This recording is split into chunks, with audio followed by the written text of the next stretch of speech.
That's Debatable is sponsored by MB&G. MB&G is specialists in the esoteric world of vehicle and furniture warranty insurance, delivering quite marvellous customer service, prompt claims payment, and a highly developed understanding of how to deliver these products in a way that is both compliant with the regulations and attractive to customers. To find out more, call Paul Smith, the Managing Director, on 07887 501 441. That's 07887 501 441.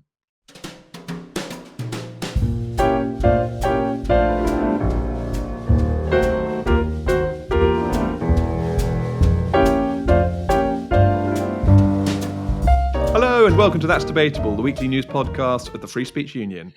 Welcome back to all of our listeners. Welcome back to our viewers. How are you doing, Ben? Very well. It's good to be doing this again on a weekly basis. We've had a hellishly busy summer with the government dropping various bombs on those of us who care about freedom of speech and protecting it in Britain. And as we were saying last week, that's just rushed us off our feet a bit, Tom. So I'm glad we're here again on a weekly basis, back to our normal schedule. Back in September, Parliament's back, politics is back. Hopefully there will be some opposition in Parliament to what we have seen over the last 6 or 7 weeks. We just twittered out a graph this morning. I was doing all of our latest membership numbers over the weekend. Had a very happy weekend, actually, Saturday and Sunday, analysing the numbers, because I don't just take the headline numbers. I want to understand exactly what different cohorts within our membership are doing. So obviously we have silver members, gold members, and everything in between, concessionary members. And I'm always looking at what's happening with them on a monthly basis. And I put the graph together. I knew that we'd had 4,000 new members. And I'd done the tables and the absolute numbers, and I was getting the message as the weekend went on, just how much this month had been unusual for the Free Speech Union. But then I decided, well, I might as well put it on a graph. So I put it on a graph, and it just jumps off the page as to how much it's gone up the membership's gone up in the last month. And Freddie, our communications director, twittered it out this morning. And you're saying it's doing quite well, Ben. Is that right? The graph. Very big reaction to that graph on Twitter. This reminds me, Tom, I actually need to correct some misinformation that we put out, not on our membership figures, but last week I misquoted Shakespeare, I'm embarrassed to say. That's even worse. And I conflated 2 lines from Henry V. And I conflated the line, I paraphrase, men now abed in England will think themselves accursed they were not here. And I think that captures some of the sentiment that I would pitch to the public, people who are not yet members of the Free Speech Union, that there is an opportunity to join in our campaigns, our efforts, our support for our individual members, our political work, our lobbying, our advocacy. And I think that's what this membership surge represents. It's not just because we want membership subs. It's because those membership subs are pumped into legal help for people who would never be able to get a lawyer. It's pumped into new staff, meaning we can take on more cases. It's more resources across the board for all of our efforts to protect freedom of speech in Britain. And it's something we emphasise on the website. We rolled out a new website in January this year, and we structured that website quite deliberately, didn't we, Ben, around individuals we have helped. That's the first thing you see when you go to the website. We structured it around case studies and testimonies of people that we helped in our first 4 years, a list that keeps on growing. So, I think that is a key message, that the individual help that we can give to people, plus the sort of legislative and lobbying that we can do of government, according to our 5 sort of founding principles of freedom of speech, academic freedom, freedom of expression, freedom of religion, and freedom of the press. I remembered them. I didn't even have to look them up, Ben. Top marks, Tom. I hope they're right. I hope I haven't squished up Shakespeare like you did. I know. I apologise. Mortifying. But it's worth saying again, we've helped 2,700 people since February 2020, so about 4.5 years. And that's the number from when I last ran the numbers, which is nearly 2 months ago. With our membership surge, we've also seen a surge in people coming into the case work. So I have every expectation that number is a lowball estimate at this stage. Yeah. And the unknowable figure, of course, is how many people would have benefited from our help who had not heard of the Free Speech Union or heard of us too late and they'd already been sacked or they'd already been through an employment tribunal or whatever. And I don't think there's any way in which we can project what that number might be. But the point I always make to people whenever I'm talking about our work is that the menace of cancel culture is, I'm afraid, so much more widespread than it would appear even from reading the papers. And the extent to which long-time listeners and viewers will have heard this before, but the extent to which this is affecting people in all walks of life. And so I think one of the things I welcome, and one of the few things I welcome in the last 6 weeks is that, of course, this has meant that the Free Speech Union's name has been out there in a really big way in media, social media, print media. We've been all over the papers and the press and GB News and Talk TV and so on over the last 6 weeks. And all of that means that there are people who have heard of us who never would have done before, people who can come to us and pay £29.99 a year.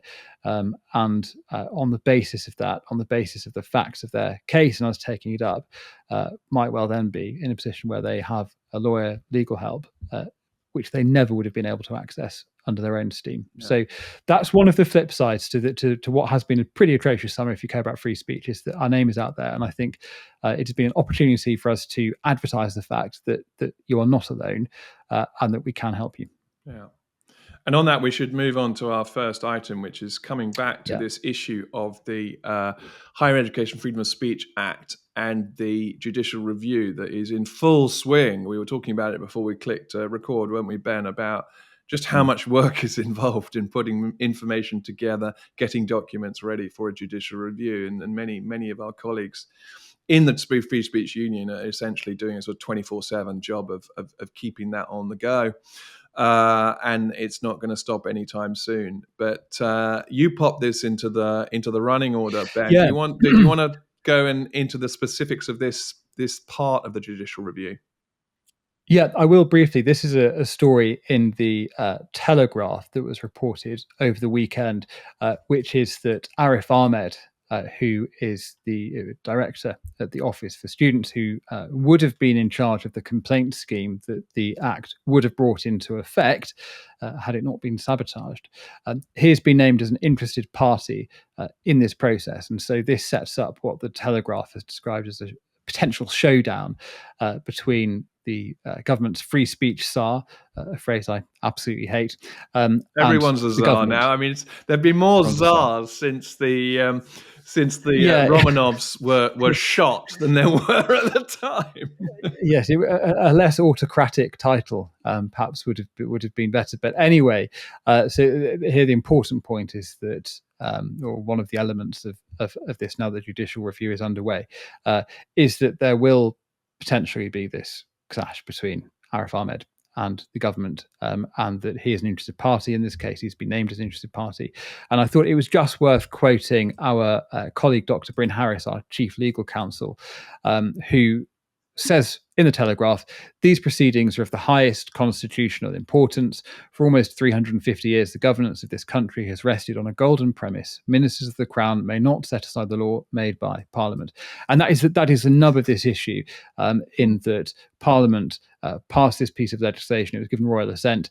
And without actually going through any of the legislative steps to reverse that, which of course the government could do in a very straightforward way, but nonetheless, without doing any of those things, the government has effectively said, well, it's not going to happen, even though it has been through all of the required legislative almost steps. Acting like a king, almost saying, I don't like what Parliament's done, so I'm striking it out.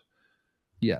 And Bryn says at the end of this quote, we believe the law is clear. Our fundamental right to free speech, as protected by our sovereign parliament, cannot be treated with such cavalier contempt. So you can donate to support this judicial review. These things are extraordinarily expensive, but it is underway. And there was an element of this story. So there's so many things wrapped up with the Higher Education Freedom of Speech Act. There's so many things wrapped up with the judicial review that's steaming ahead, as you say. And there's so many things wrapped up with the state of our higher institutions. And there was one kind of link out of this world that caught my attention, which related to Oxford. And Professor Lawrence Goldman of St. Peter's College wrote or was quoted in a piece in I think it was in the Telegraph this week, just really underlining the consequences of cancelling this Higher Education Freedom of Speech Act. So he said that today's undergraduates are frightened of how others will react if those others are offended by their views on topics such as slavery and the British Empire. And of course, there's nothing that we don't really feel very aware of there. But it's so interesting to hear a professor on the ground in Oxford saying this and saying that it's not how it was 10 or 15 years ago. And one of the words that he emphasizes in this article is that this way of doing seminars, this fear about speaking the truth, has been imposed, horribly imposed, on young people, on young minds, on minds that should be exploring new ideas, on minds that should be learning the craft of critical thinking. It is on them that this burden of just parroting out one side of every argument has been imposed. And when I read the article, that really struck me, that this was someone on the ground talking about the curse, effectively, of this counsel culture on today's students, so that they will never properly hone their craft. So I was really struck in quite a negative way on that, and it did resonate as well. I was doom scrolling over the weekend, Ben, as you know, you go onto Instagram for a minute and then you discover 45 minutes has gone by. Well, one of the things that came up on my scroll was a sort of vox pop of two teenage girls I think they were in America. And the question was, how many genders are there?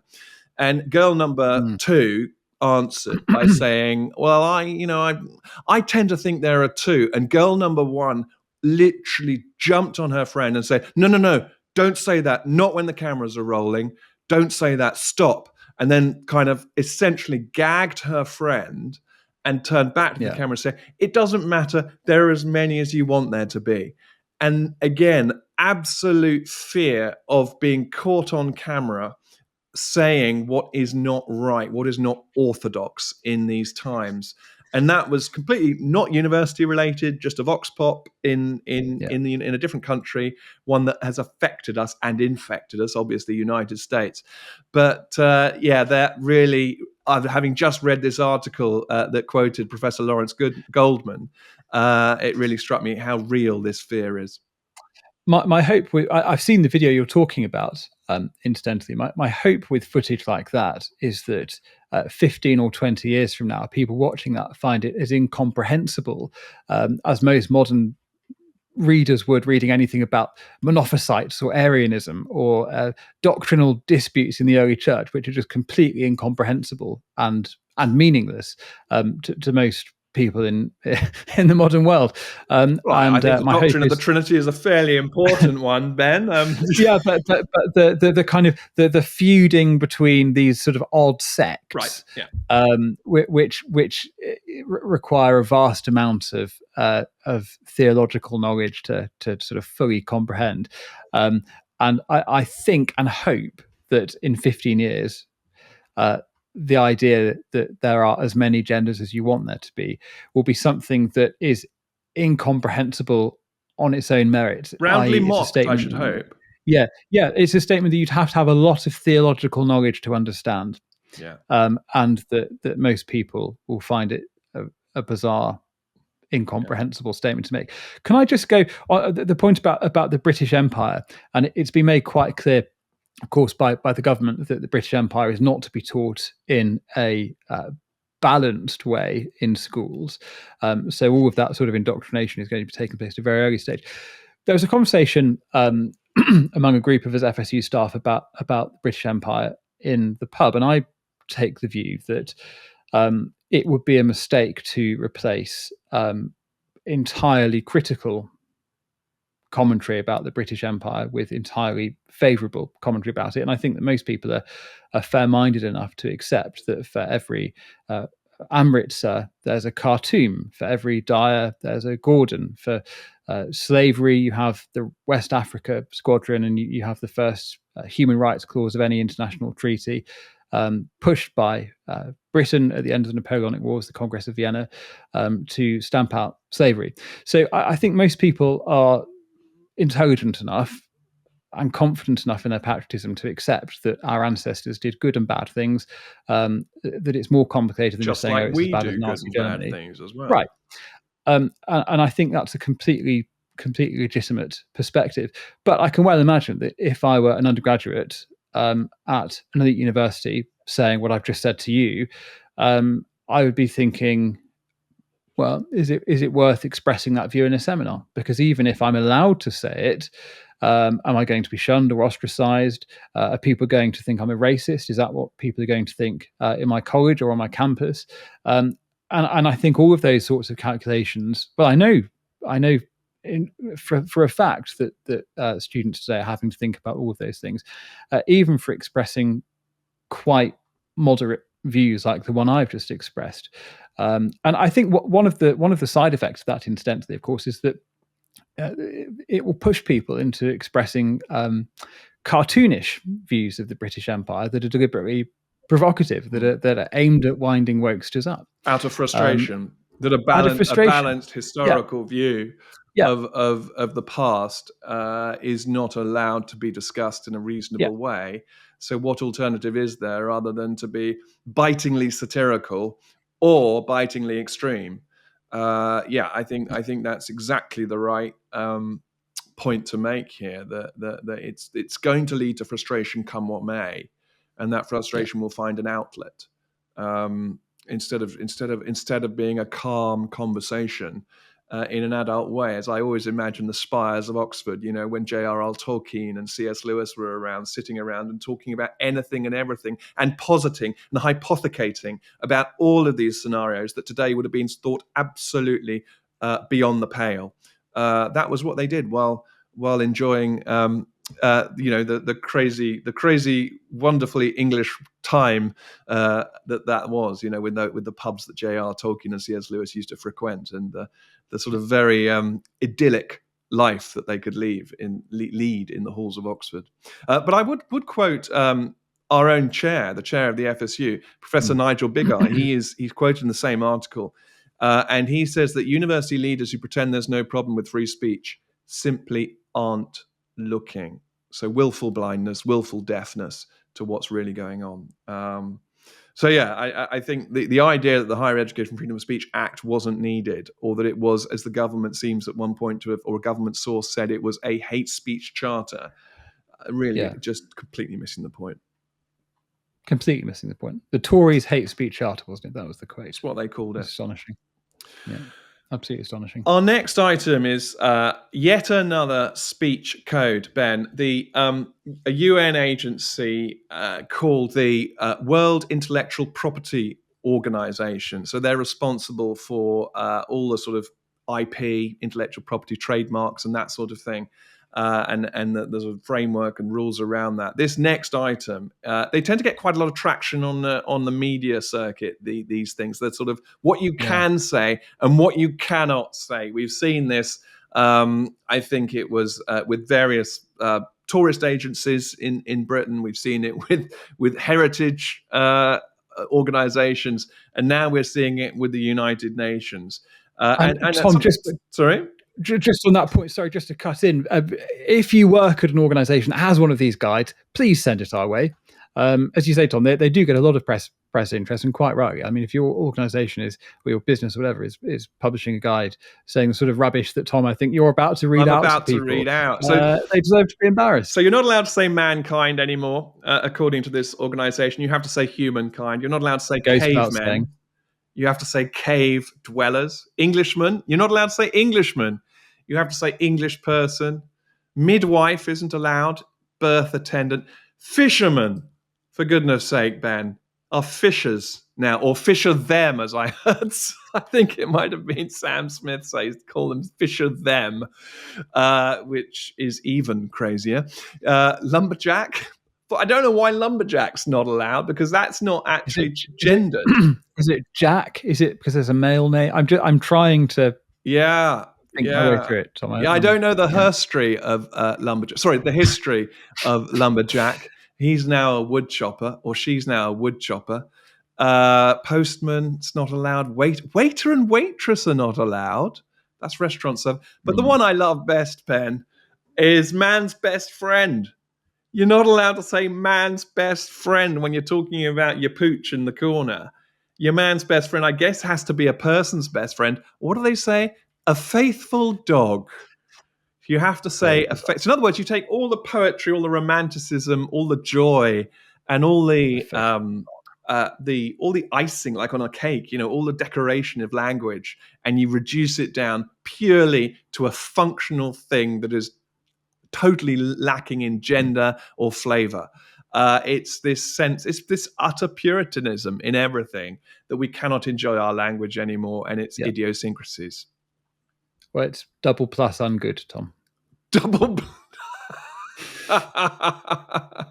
Yeah, I mean, that's all you can do, isn't it, Ben? Is take this stuff, mock it relentlessly. That's all it deserves. As I said to my person's best friend this morning. I think these speech codes are infecting everything. They're all over the place. If you come across any, do let us know, because they're always worth reading through. Yeah. For the sake of mocking them and making sure that we carry on using the words on the left, which are the ones we're not allowed to use, and don't use the words on the right, which are the ones they want to replace it with. It is bonkers. I mean, what? It's a strange selection. Presumably, these are just some examples from a huge compendium of verboten terms. Yeah, it's very, very strange that the cavemen have been targeted. Poor cave. I mean, they can't really talk for themselves, can they? Sort of ugh and og in the corner. Do you remember that series? There was a comedy series, comedy duo that I cannot quite remember the name of, and they did these cavemen series about Og has his first interview, or Og discovers fire, or whatever it is, and they were absolutely brilliant. The whole sense of cavemen on the one hand being prehistoric or very, very, very rudimentary, shall we say, and on the other hand, trying to do very modern things like go to a job interview. It was this incongruous juxtaposition of two ideas across history. Genius. That's what I call comedy. Not saying that cavemen can't be called cavemen anymore. The thing about these sorts of guides, though, is that the revolutionary instinct to purify language is never satiated, and these things always continue and continue and continue. And you see this, of course, with the language around race and the rapid turnover in which terms are acceptable and which terms are not, and which terms now mark you out as a racist. So you can easily imagine cavemen becomes cave dwellers, but then that becomes stigmatizing. And so you'd end up with some even lengthier formulation, like people who dwell in caves or something like that, so that you're not reducing them to their essential characteristics, as in the shift from slave to enslaved person. It will never be finished, this sort of work. You've just got to say no to this nonsense at the earliest possible moment. And of course, you then don't say your idea because you don't know whether you're using the right phrase. So going back to what we were talking about earlier, you end up not having any conversation about a given topic because, we can't talk about the cavemen. Can we talk about cave dwellers? People who dwell in caves? Let's not talk about caves. And so a whole area of study and interest and fun goes out the window. Again, Puritanism, miserable. These people are walking around miserable. Last week we were dealing with the cancellation of the Anglo-Saxons. That's been a long rumbling thing. But now we've gone back another sort of 100,000 years, haven't we? Yeah. So there's not even prehistory is safe from the woke now. No, and nothing is safe, Ben. Nothing is safe. And our last item again picks up on something that isn't safe, and that is free expression. And in this case, I think I was mulling over this about religion. It's about the Islamophobia definition that's in danger of coming ever closer. It really is looming large in the window, I think, is the APPGIF definition of Islamophobia, the All-Party Parliamentary Group of Islamophobia. We've talked about it so many times. You've talked about it on the media. We've talked about it on the podcast. What's happening, I think, now is that various religious groups are really waking up. Not that they've been sleeping, they're just kind of getting more vocal about their fears, about what this new definition would mean for them. And it really struck me when the network of Sikh organizations wrote a letter, and I mistakenly thought they wrote the letter to the Home Secretary when I was talking about it last week. No, they wrote the letter to the Deputy Prime Minister. You can go to their website, which is nsouk.co.uk, and there the network of Sikh organizations have published their letter. And what they're saying this new definition of Islamophobia will do effectively is actually start censoring Sikh history. So seminal moments they talk about will be considered racist. So they talk about the martyrdom of their 9th guru and the martyrdom of their 5th guru. And I'm not going to try and pronounce them because I will pronounce them wrongly and I don't want to offend anyone unnecessarily. But of course, again, when you look at Sikh history, where Sikhism came from in the Indian subcontinent, the various persecution that's happened in the Indian subcontinent of different religious minorities. Again, talking about that, speaking about that would be and could be equated to racism. And in the letter, the network of Sikh organizations said it would be counterproductive, it would cause disquiet, and perversely persecute truth tellers. I put that phrase in bold in my notes, Ben, because I thought that's something we talk about every week, isn't it? That if you speak the truth, if you say things that are true, you are persecuted in this new world. And that the Sikhs are now very well aware that they would be persecuted if this new definition of Islamophobia were to come in. And the last point on the Sikh organization letter that really jumped out at me, they are strictly forbidden from eating halal slaughtered meat, and they reference the code of conduct there that Sikhs have on eating meat because they believe halal slaughter, especially non-stun slaughter, is inhumane. And again, just saying that's part of Sikh beliefs, that's their belief system. But just saying that could get them into trouble and falling foul of this definition of Islamophobia. And so again, you've got this hierarchy of religions, Ben, that's coming in, and these unforeseen consequences if this definition were to get any purchase formally in statute. The element of it, I agree, of course, entirely with the points you've just drawn out of the letter. The point I keep coming back to is this claim that has been identified here, that discussing or asserting that Islam was ever spread by the sword is innately an Islamophobic thing to do. That, of course, makes world history completely unintelligible. How on earth, then, do you explain why there are Muslims living in Spain in the 10th century? It's completely. How do you explain the collapse of the Eastern Roman Empire and the life of Heraclius in his final years and all the rest of it? It's just it's complete nonsense. It is a complete nonsense to say that Islam was never spread by the sword, which is the implication of this definition. And it would be a triumph of censorship and of authoritarianism for this definition to come anywhere close to being enacted in law. And by the way, we already see, because lots of organizations have adopted this definition, we do already see cases where people have been punished on the basis of this because they have spoken about Islamic or world history. And as I said last week, there are books by mainstream historians on the shelves behind me right now that could well be criminalized or could be held to make claims within them that are criminal under this Islamophobia definition. And I think perhaps it's because I have a very deep interest in history and it's what I study at university, it's what I read about constantly. I think this particular nexus of issues are what set my alarm bells ringing more than anything else. The idea that you can't talk about the Anglo-Saxons as being a coherent entity, the fact you can't talk about the fact that Islam was substantially spread by the sword, this marginalization, perhaps even criminalization of history, and these are not points of contention between historians, by the way. These are not things that would attract debate. They are uncontentious. My concern on this, as you used to call it, a nexus of issues, comes from a slightly different perspective because I don't have the historical knowledge you do. I completely concur with what you've just said and the horror of not being able to do history. Mine comes from the horror of not being able to be an Orthodox Christian believer. When I was heavily involved in the church, and I was doing Bible study and from time to time getting up and giving talks.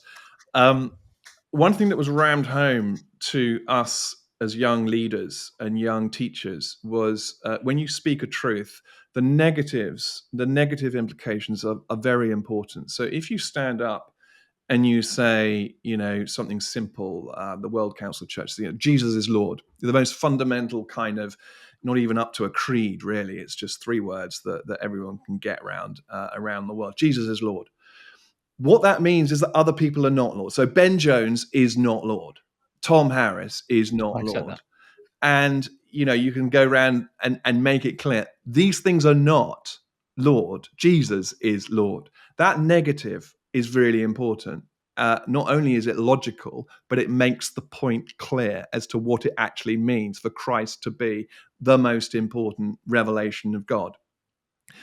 But then you get to Islam and you talk about the Prophet, and you have to say the same about that and say, no, under Christianity, under the revelation of Christianity, under Orthodox Christianity, Christ is the final revelation of God, not the Prophet Muhammad or the Quran.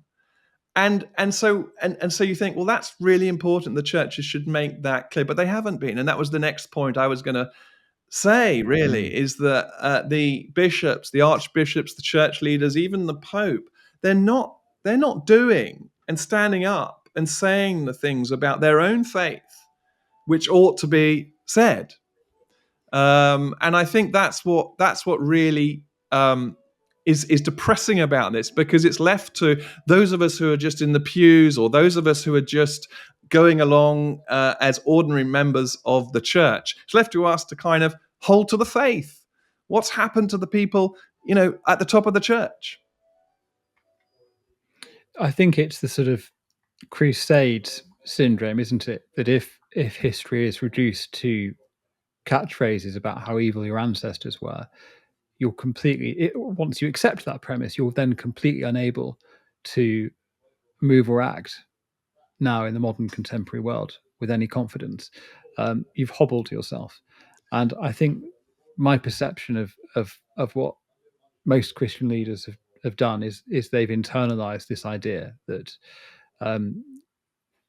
that period of Christian history is so inherently problematic that anything that resembles it in any way whatsoever is completely beyond the pale. And so there is this tremendous anxiety about saying, well, actually, no, we reject the truth claims of Islam. I'm not convinced and by we that. assert the right to deny it. I'm not convinced by that, Ben, because I struggle with something more fundamental, which is, how does someone in today's day and age come to faith? Why would someone go to church? Why would someone become a vicar or a priest or a bishop unless they actually believe in something of meaning and of substance? And so I'm not convinced that those who go into the church are agonizing over historical wrongs that have been done by the church. And even then it's arguable, because they would themselves have had a moment when they said, you know what, this is what I believe and this is what I think. But then they've reached a point of complete cowardice after that. Or I don't see it as a way of having a career, becoming a vicar, becoming a priest, that you just randomly fall into. Maybe once when you were the third son, and it's like the first son goes into the army, the second goes into Lloyd's, and the third goes into the church, or whichever way round it used to be. But I really struggle nowadays with the idea that people fall into it, unless they just think of it as a social club, perhaps. And then if they think it's just a social club that's doing social good, they fall into it for that reason, and then they don't really want to go into all of the history, the bloody history of the church. I don't know. I think the clergy I know are a pretty heterogeneous bunch of people. I think they'd all have completely dissimilar motives for taking up that vocation. But I think at the level of senior church leadership, I suppose that's a group I'm really talking about, where they are sitting at the table of multiculturalism and have no motivation whatsoever to upset the apple cart. And obviously the Church of England being attached to the British state, or established in England, obviously, I think that further lessens their ability to say that this definition. I mean, maybe I'll be proven wrong. I mean, I'd be delighted if I was wrong about this. But there's so much more I could say on that from a church perspective. If I were to go into sort of biblical view of, well, who actually in the New Testament, who is it that gets the worst sort of words spoken against them, whether it's by Christ himself or by the authors of the New Testament? It tends to be the leaders. It tends to be, the wolves in sheep's clothing. And I wonder what, the risen Christ, sounding like a believer now, I wonder what the risen Christ would have to say about today's leaders. He doesn't have much good to say at the time when he was here. I have a strong suspicion he would have some fairly strong words from a place of belief there. Can I give a plug for the podcast of Justin Brierley, which I've forgotten the name of it, but it's very good and easily Googled. And it's about the apparent resurgence of faith, particularly among millennials. Yeah. Which is very interesting. Yeah. It's a strange death of atheism or something like that. Something strange death something like that. Yeah. It's a great podcast. Really, really good. And he brought Tom Holland, I think, in for a particular episode a couple of months ago. So yeah, great brains talking in quite some depth about these issues. I think that's probably it for this episode, Ben, unless you have anything else you would like to say. No, I don't think so. Thank you very much for listening, as always. And we will be back next week, come hell or high water. Indeed, we have every reason to expect both. Thanks for listening, and we will speak to you in a week. Bye-bye.